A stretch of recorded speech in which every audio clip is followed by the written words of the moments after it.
Människor. Modiga människor. Modiga människor. Yes, hello Dorian. How'd you do?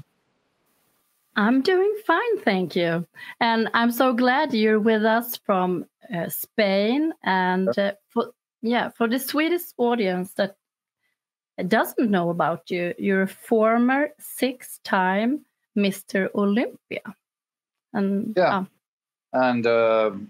for those people that don't know, Mr. Olympia is like the premier professional bodybuilding title, I guess, like, you know, world heavyweight champion in boxing or whatever. It's like the undisputed, this guy that wins this contest is the best professional bodybuilder in the world. That's what that title is, really. I realized that I speak to someone who's like an icon for the people who've been following this and are in this industry. Me, who haven't, I hardly know anything about that, because I met you for a coffee in Spain and we talked about other things. And that's for me the most interesting. That it's something that maybe started as a smaller subculture for men, bodybuilding and strongmen and bodybuilding competitions. You know, it's been around always since the Victorian times. It's been strongmen and bodybuilders, but really, I guess it got going in the 70s and into the 80s after Arnold Schwarzenegger, who was a former Mr. Olympia, who made a documentary called Pumping Iron, and then he's in a lot of Hollywood movies as well. Many factors over the years that's turned it into now. It is really a big industry. The gym and fitness industry is much bigger than just bodybuilding right now. It's many more people going to the gym, big commercial gyms. So the whole thing's changed from the roots of being a small subculture to being a big industry, as you say now. Yeah. And I mean, I've seen pictures of you from your former career. What made you doing that? I mean, well, it's it's a progressive thing. Like a lot of young guys, when I was growing up, when I was a teenager, I admired, big, strong men with physiques, and wanted to be like that, I guess, like a lot of people. And I also followed Bruce Lee with the martial arts, and that was kind of part of my upbringing, and wanted to do push-ups and squats, and went to the gym, and I just fell in love with the process of putting the work in and seeing the changes in the body.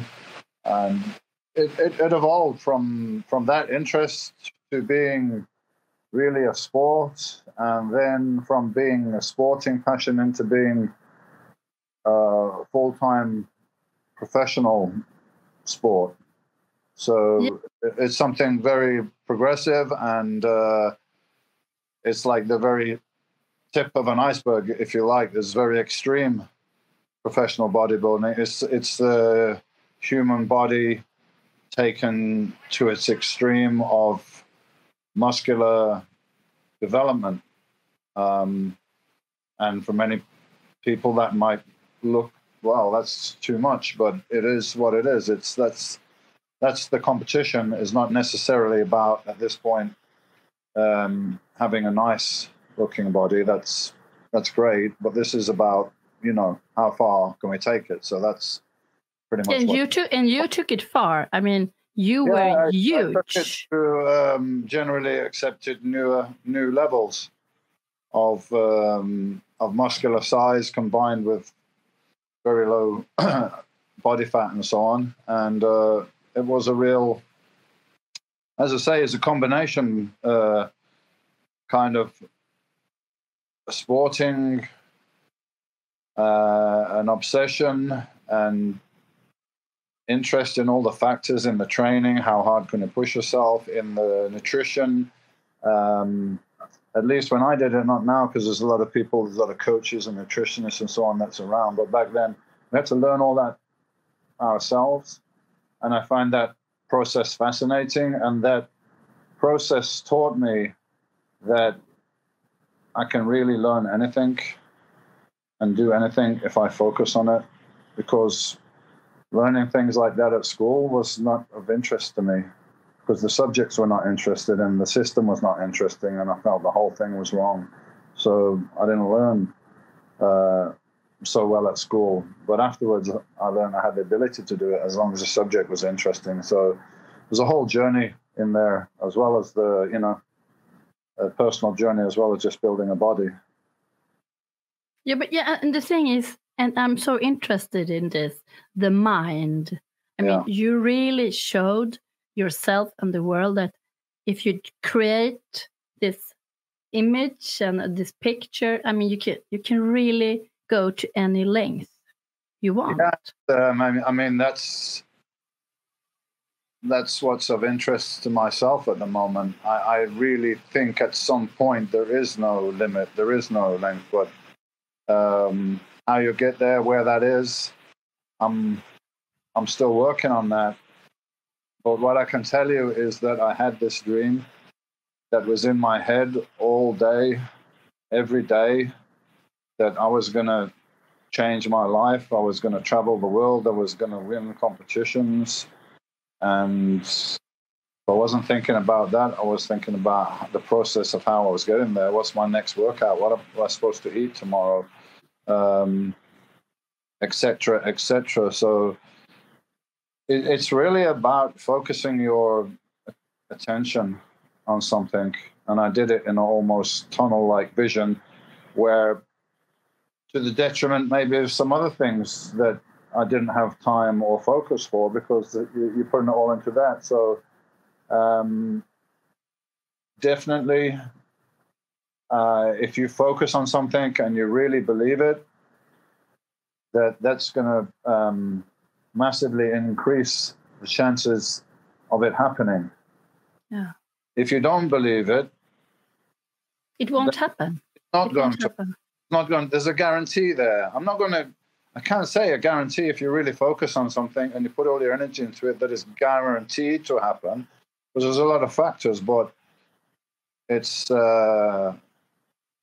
much more likely to happen. You're creating that possibility. You're attracting that energy to it. I mean, I'm not a scientist, but quantum physics now, they're saying, the observation is actually creating something. When there's no focus there, nothing's happening. So I kind of found out my own way, and pretty much my belief is that we kind of create everything that's happening to us. Yeah, I mean, you're living proof of it. But most of the time it's unconscious, so that's the thing. Most people, or most of the time, we're not even conscious about what we're thinking. So that's really kind of like the art, I think, is to be able to be aware of your thoughts. But you mentioned school before. Yeah. And for me, I have 3 children from the age 5, 8, and 12. And I can really see the damaging the school is doing to, indoctrination, and it's is a system to produce a product, and the product is a worker with limited, thought patterns. They don't teach anyone to be an individual or to play to your strengths, or, don't even really teach much relevant information that you need in life. I mean, what's money? Where does it come from? How do you handle it? What's finance? I mean, they don't tell you anything about that at school, but you're going to be faced with that practical situation. But it seems like there's no interest in having you learn about these things because it's not useful for the system. So I always what I really am convinced of and what I know about the school system now is what I felt when I was younger. I just felt like a lot of us, this isn't right. We're not supposed to be doing this? We're not supposed to be here. It's just a feeling that some people have inside. And I always had that feeling of being rebellious against what kind of, road you're being forced down to. This is your life. Like, this is what you're going to be. Very limiting and very controlling, because there's no interest in the control system of people being like really free and free thinking and strong and healthy or any of those things, because if they're all those things, then they're very hard to control. And surely if you're controlling the system, you don't want that. But for me, I mean, you really kind of took yourself out from that way of thinking. A whole system, because I just lived my dream, and I went to the gym and I trained and I lifted weights and I did competitions, and that's how I made my life, and that's how I'm living next door to stockbrokers and people like that, and every day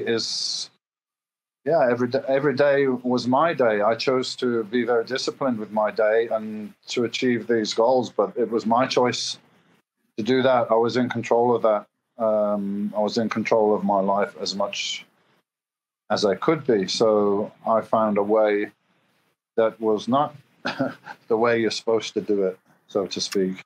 Are you still as disciplined? I am. I have that quality, and I like to keep in shape and eat good and everything like that. But I'm much more. I think I got to a point in my life where the main thing I realize is that balance is really important, like in everything, because I've been to all kind of extremes. I mean, the sport that I did is totally extreme. It's all very highly charged masculinity, competitive, stronger, bigger, win, all that stuff. And I got that competitive drive or ego or whatever it is, but it's tempered now. I just use it when I need it. So I'm conscious about my health, and I love to exercise. So it's not really a discipline. I guess it is, but it's not hard work for me to go and to exercise and to eat well, because I want to feel good. And if I don't do it, I don't feel as good as I feel now. I feel great. I'm 62 years old coming up, and a lot of my friends, I mean, some of them not here, and then the other ones are like, it sucks to get old, right? I'm like, no, I'm enjoying this. I'm feeling good. I'm looking forward. There's more adventures to come, and I feel great, and that's all because I've come to a point of balance. So yeah, sometimes I drink some alcohol, sometimes I eat some ice cream or whatever, because I want to experience life in all its parts, but it's in moderation. But you also, I mean, your how you view the situation in life. I mean, 4 years ago, the world totally changed. I mean, for me, it changed. I mean, it's always been upside down, but it kind of started to play out the drama that we never have seen before. Well, yeah, that's true. And I think a lot of things that people kind of become aware of is things that I've been aware of for a very long time, like more than 20 years. And I knew exactly what was happening when it was happening, which is kind of a bit, almost like a panicking feeling, because like I want to tell everyone, but nobody really got it at first. But I believe this kind of had to happen. Like the trauma of what happened and the realization in the aftermath that things are not the way that you thought they were, quite clearly, unless you're totally asleep at this point. I mean, people were trusting the government and trusting what they heard on TV, and then now they realize they've been lied to. That's like a big shake-up. And I think for things to change, there has to be a shake-up and there has to be a bit of trauma in order. Otherwise, people won't look at anything differently. They will just keep going through life with the same perspective. Something needs to shock and change you. And I mean, if you look at your life, normally when there was some real shock and trauma is when you question things. And then from these questions, maybe you came to a new realization and a new perspective. So that's why I think all this kind of upheaval is going on. And a lot of things which has been hidden or people couldn't see or didn't want to see is like coming to the surface for people to kind of digest and do whatever they will with it. Yeah. But do you think, I mean, you're in a very fantastic place at the moment. How do you see, what to say, the closest 5 years? What do you think will happen? What do I think will happen in the next 5 years? Yeah. Or maybe like the next... will happen whatever is the collective focus. Like we're all co-creators. Yeah, you're creating your own life to some degree, your own reality, but then you're also, that's part of the total reality. Yeah. So it depends. It's like like your own life is a microcosm of the macrocosm of the planet, and the planet is a microcosm of the universe, and so on and so on and so on. So it's all the same thing. So the future will be like what we as a collective create and focus on. And that's why there's a lot of shaking up going now, because people need to realize that the way things are is not the best way, and there's possible more positive futures available. And then when people focus on that more, it's more likely to happen. There's a lot of things hidden from us that could, if they came to the forefront, it wouldn't take this planet long to be like, I mean, probably never be a utopia, but it could be much better than it is now. I mean, we could have free energy, free transport, we could grow crops in the desert. I mean, it's endless, the things that we could do. You could drive a car across the United States on a tank of water. How do I know that? Because it's been done. Many of these things have been done, but all this stuff is kind of hidden away because it doesn't serve the powers that are controlling right now. But my vision is that those powers lose control and they start to become irrelevant, and we move in a different way. Not that you have to go on the streets and protest or fight or any of that, because that's just more of what they do. You know, we've got to do it in a different way. We've got to do it in realizing our potential and focusing that potential on a more positive future. And that's the way that we do it, you know? It's like, if you don't like McDonald's, how would we make the McDonald's close down? Do we need to go and smash it and burn it down? No, we need to slowly stop going and buying the burgers. Stop investing in this system. Stop investing in the McDonald's burgers. And then they got two choices. McDonald's go out of business or change the healthy menu. So it's like the same with anything. So just like be aware of all the negative things that's going on, but don't let it take you off the positive path of thinking, you know? Fear is like the main thing, the main negative emotion that's projected at us all the time. So, yeah, I think you shouldn't stick your head in the sand. You should be aware of what's going on in the world, but believe there's a better future and don't focus on the, very easy to fall into divisions of this is good and this is bad and I support this side and I don't like that side, and then you're just kind of falling into a trap that's not helpful.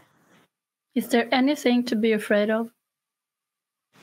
No, it's all a big game. It's all a big joke. Have fun. Don't be afraid. Really. I believe it. I've seen it. I mean, I've done a lot of different experiences with psychedelics, and I've seen that. And then all the if you read a lot of ancient spiritual texts, they're all telling you that, like, you know, there's no beginning and end. There's no death to be scared of. I mean, just a little episode of using this physical vehicle, but we still exist. Your essence exists always. So yeah, I think try to enjoy your life and try to make whatever positive effect you can with your life on people around you. Yeah. You've been doing quite a lot of ayahuasca, I have done a lot. Yeah. I haven't done a lot. I haven't done any ayahuasca actually now for 5 years. But I did go through a period where I did quite a lot of ceremonies and work with ayahuasca, and that was amazing for me to like pull out a lot of things I didn't even know it was there. You know, we got these things in life, traumas or whatever it is in your subconscious that kind of limiting, and it helped me bring some of that stuff out. It helped me like vision and see that what we perceive is just a micro slither of everything. And I saw the construct behind the computer screen, if you like, of geometric shapes made of numbers and stuff like that. And yeah, it's just a game, really. So what would you say? I don't know if anyone you play Monopoly in Sweden. Yes, we do. Yeah, we play Monopoly when you're a kid and you got the whole family there and everyone's playing Monopoly, and it starts to get pretty serious sometimes, right? People get upset or whatever because they're in the game, right? They're in the game. They start to think the game's real, and it's only it's a board with some pieces, right? This is like super hologram virtual reality game.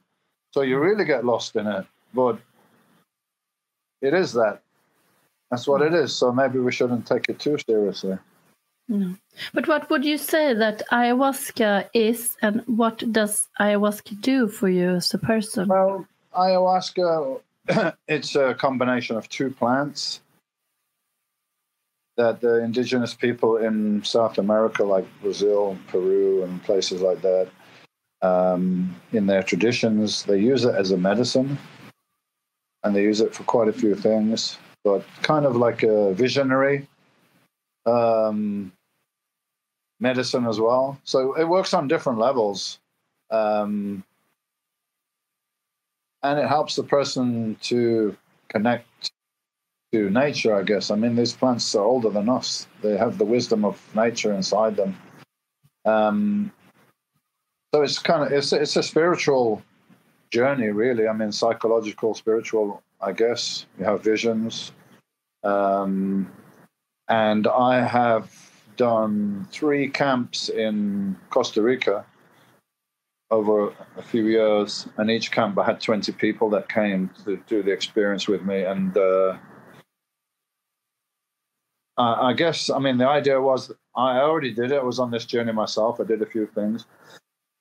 A few sessions of ayahuasca, and helped me with looking at some situations and depressive anxiety problems. I had things like that, and I spoke about it on a few podcasts. And then this facility, Soltara in Costa Rica, got in touch and asked me if I'd like to host a camp there and bring some other people to do the medicine work.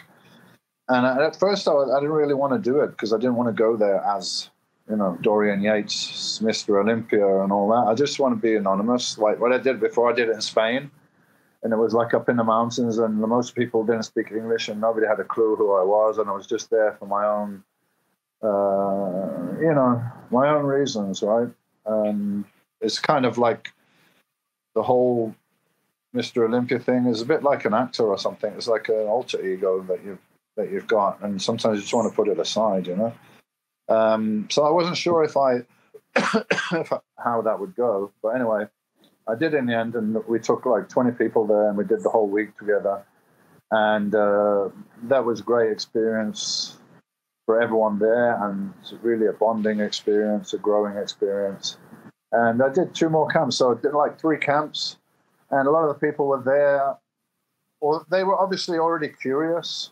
They were curious, but they were maybe thinking it's not for them because this is something a bit far out, or this is something hippie-ish, or I don't know. But Dorian's doing it, and he's from the gym world, and so it's okay, maybe. So a lot of people came that maybe were sitting on the fence or wouldn't have come, which was great. And I'm in touch with a lot of people, and all of them, they're changed people and on a continued journey of self-discovery or improvement or whatever you want to call it. So it was great. And but it got to the point where I kind of feel I'm in a place where I got what I needed from it, and it's not that I want to go back for, it's not entertainment or anything. It's actually quite really physically demanding. You vomit and sweating, and you don't eat a lot and all this stuff during the week. It's very challenging as well psychologically. There's a lot to process, and I got a lot of respect for it. But yeah, I'm at the point where I think I've kind of taken what I need.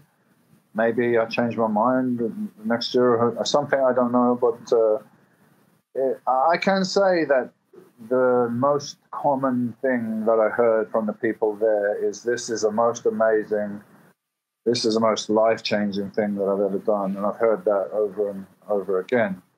And it usually starts with the person is just, it comes into your consciousness, like you start seeing things or hearing things, and what is this ayahuasca? And then maybe there's something that's drawing you towards it, and there's something that it will benefit you with.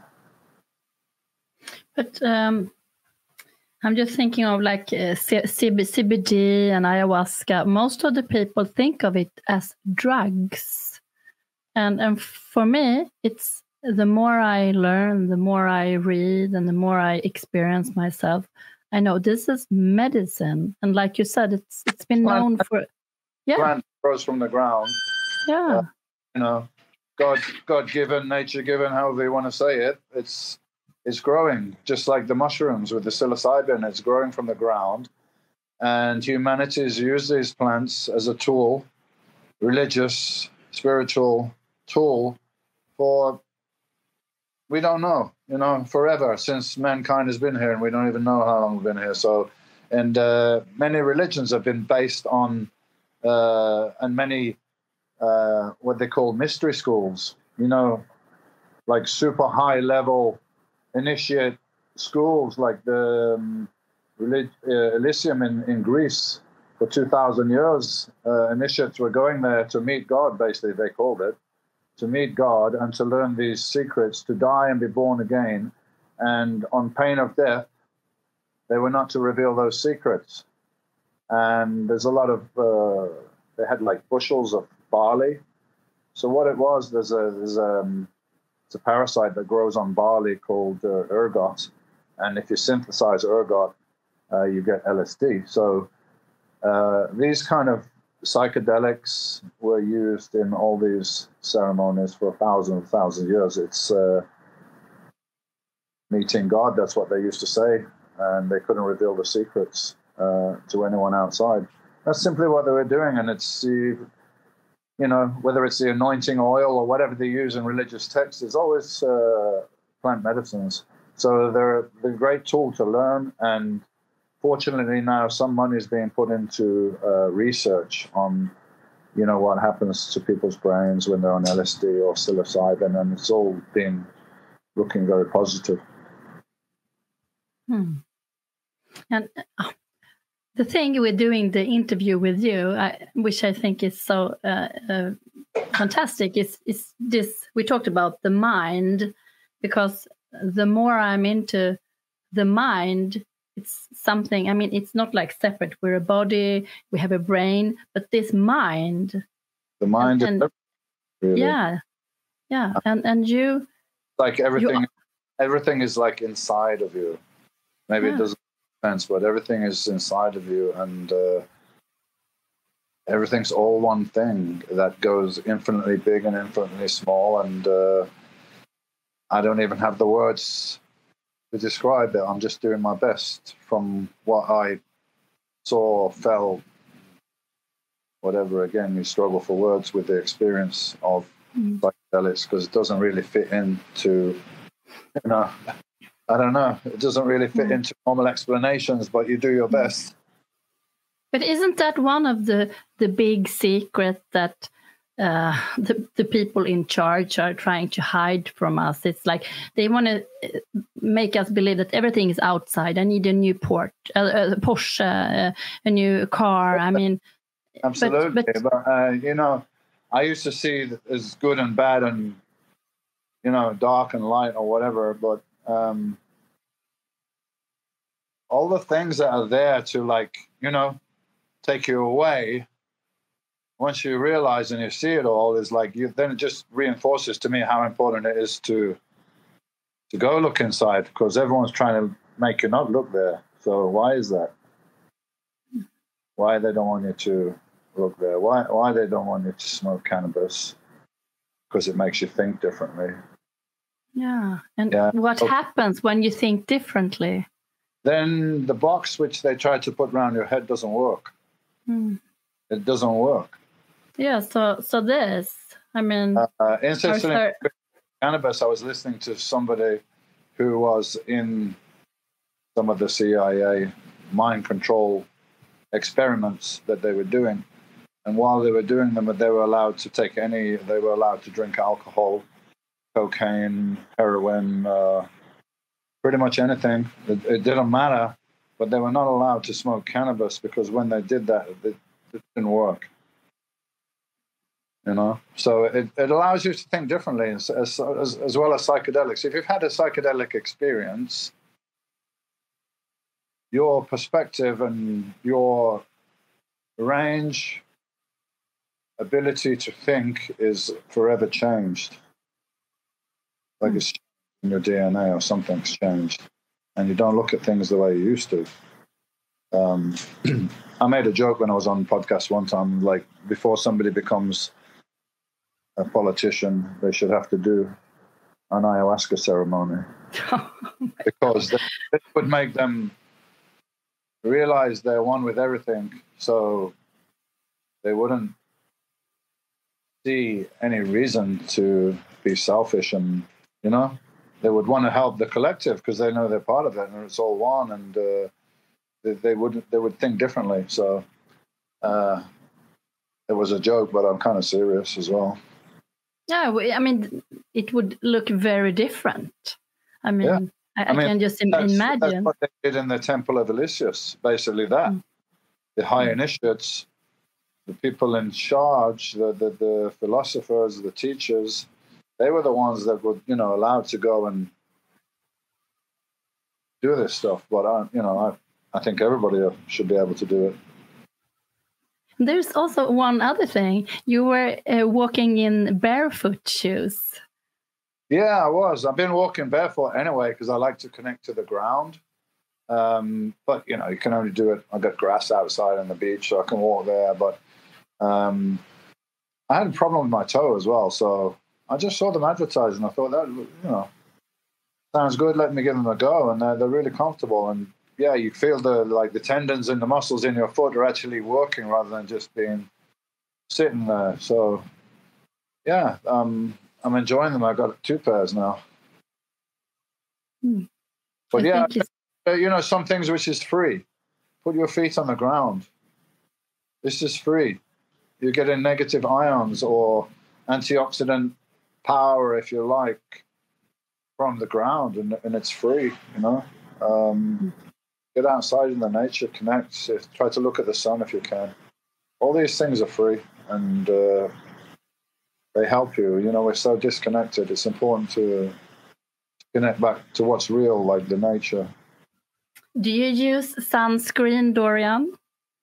No, I don't use sunscreen because I think it's bullshit that the sun... I knew it, but I wanted to ask. Okay, it's come on, guys. It's ridiculous. They got us afraid of the very thing which brings life. Yeah. What a con job is this? What a mind control program is this? Don't go out in the sun, or if you do, cover yourself with petroleum-based chemicals that go through your skin, and they're more likely to give you cancer than anything else. And now also you're cutting yourself off from all the beneficial rays of the sun that help you to produce vitamin D, and that's like hundreds of positive effects on your body from the sunlight. We need it. And if it's too hot in the sun and start to burn, get out of the sun. I mean, that's it. That's it. It's ridiculous. It's fear again. It's fear. And people are scared to go in the sun. I mean, I used to be like this myself, you know. I'm not saying like my current perspective or knowledge has always been that way. You know, I've been through a lot of these things myself. So, but now I'm like looking and thinking, you fool, man. Well, you were scared to go in the sun and you're putting all that cream on. And yeah, I used to burn because I'm from England. I wasn't used to the sun. And in England, my diet was probably quite low in antioxidants. I came to Spain, I started eating a lot of fruits and vegetables and slowly increased my time in the sun.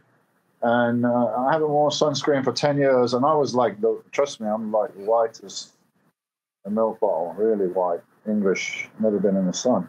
Right. So I used to burn, but I don't now. I got used to it. And I make sure I keep my diet high in antioxidants because it kind of protects the skin so that when the heat hits it, it doesn't immediately start to get inflamed. It has time to like respond, I guess. That's my take on it anyway. But yeah, I don't use sunscreen. If the sun's damaging, then just don't be in the sun then. Get out, like, if it's too much. I think that's about it. It's just common sense. I love the sun. Me too. But if we put this together, I mean, what would you like to say to people for the future? What I like to say to people is you are much more than you think you are. You can do much more than you think you can. We all can. I can. We all can. And you're not insignificant. You know, we're all part of this one thing. It's all kind of a game we're playing. It's all an illusion. And try to treat other people the way you want to be treated yourself. It just makes sense. Just try to be positive. Do something positive with yourself, with your time, and believe in yourself. I know it's difficult, but believe in yourself because we're all the same spark. You know, we're all the same thing. Just maybe somebody else was more focused or more talented in one direction. But there's all amazing things that we can do, and we can bring them into our life. The things that we want, if we focus on them. Thank you so much. And that's it, really, yeah. Take care of each other. Yeah, that's very important. And you have your own podcast, Dorian. Yeah, I just started one. Shadow Talk. So I've had a few guests on. I'm just doing like one a month at the moment because I don't want to, it's not my ambition to be really a full-time podcaster or something. I just want to have chats with people that are interesting and inspiring. So, you can find that on YouTube on the D1. Yeah, but I'm thinking that I could put a link in the end of, in the text. So people know that you have.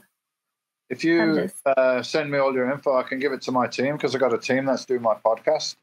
So you can speak because I'm just pretty useless when it comes to technical stuff, you know.